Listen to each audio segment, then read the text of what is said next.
So hello guys, what's up people?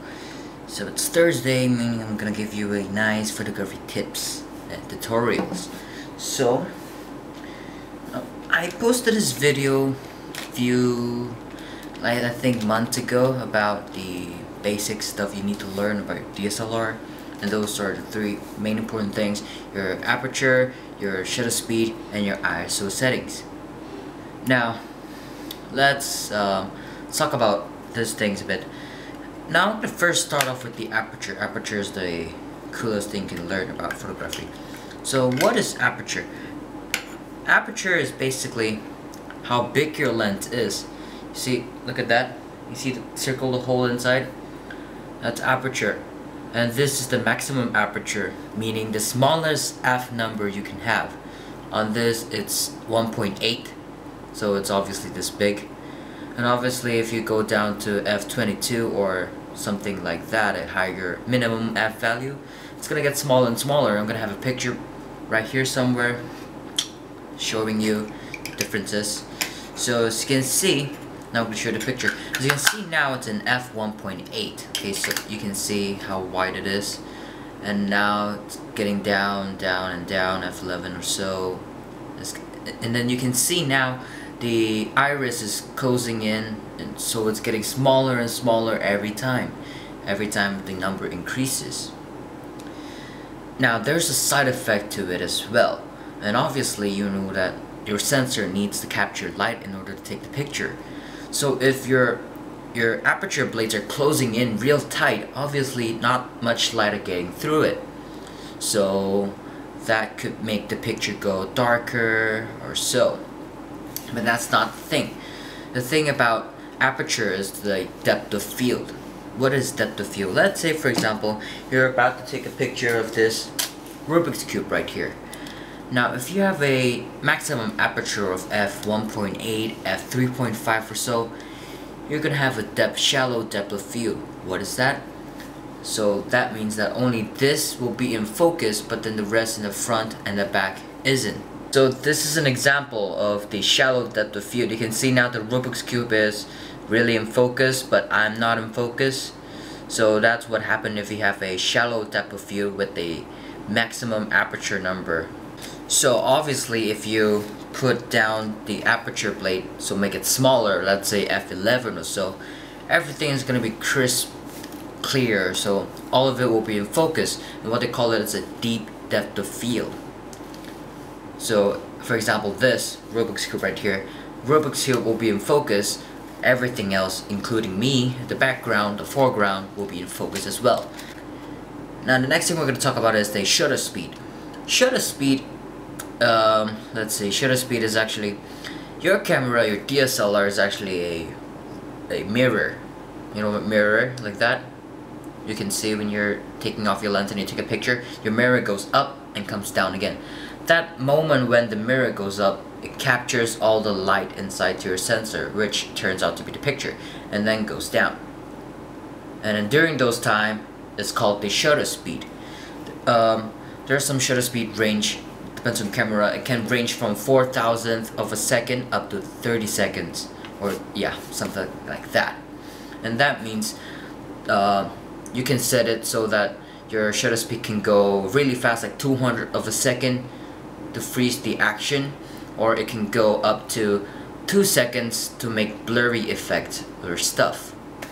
Now here's two pictures that I have right here. First, it's taken with 200th of a second with my finger going left and right like this.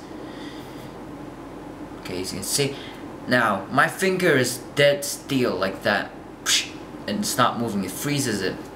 And take a look at what happens if I stop it down to 2 seconds. You can see it's kind of blurry and stuff, and that's what happened.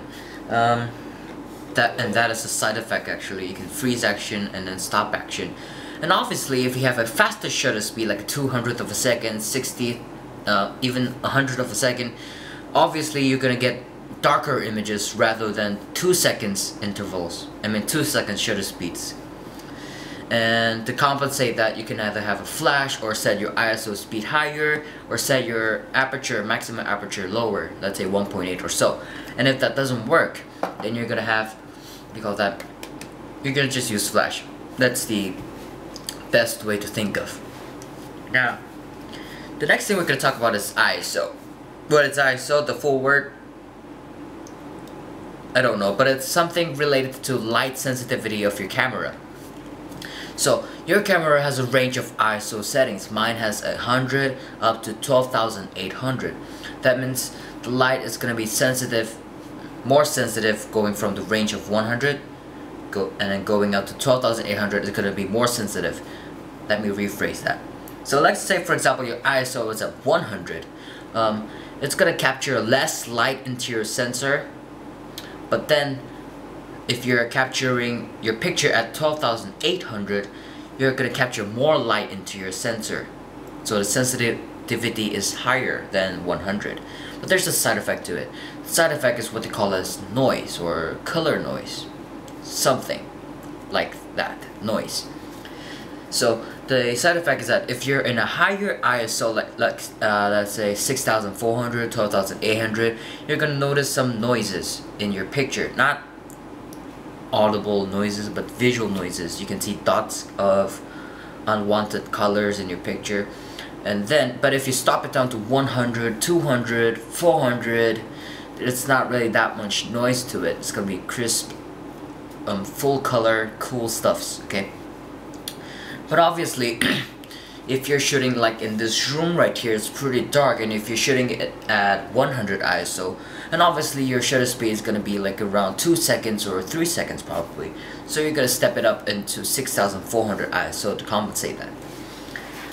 But yeah, like for example, you're shooting at a broad daylight, under the sunshine, under the beach, you're not gonna set your ISO up to 12,800 because it's already a bright day, a sunny day. You're just gonna need, let's say, about 200 or 100, and it's gonna be really crisp clear like that. But yeah, just like that. I think that's all I have to say about stuff. Oh okay, forgot some samples right here.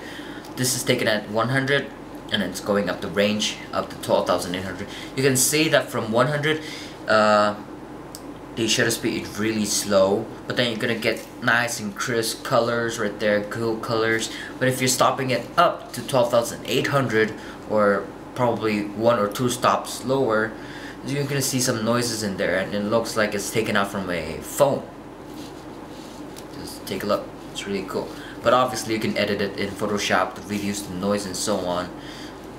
But yeah, so I guess that's all about this tutorial right here. So hope you enjoy the rest of your weekday. See ya.